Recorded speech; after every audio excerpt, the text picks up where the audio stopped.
নজরুল বর্ষ ঘোষণা করেছেন।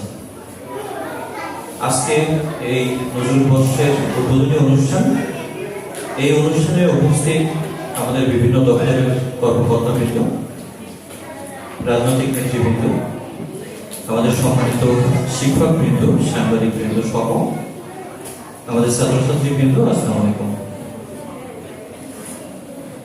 কাজী নজরুল ইসলাম সম্পর্কে আলোচনা করাটা কঠিন এবং আমার জন্য মনে হয় যে যখনই কোনো কথা বলবো তখন মনে হয় এটা অনেকটা দুঃসাহস দেখানোর মতো।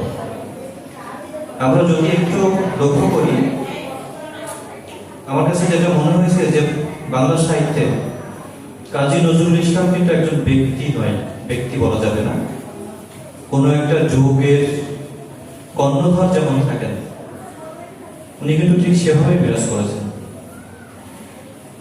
বাংলা সাহিত্যের প্রায় প্রতিটা ক্ষেত্রেই কবিতা, প্রবন্ধ, নাটক, একই সাথে সঙ্গীত, সুরকার, সাংবাদিকতা থেকে শুরু করে সকল ক্ষেত্রে কিন্তু কাজী নজরুল ইসলামের ওনার বিচরণ ছিল।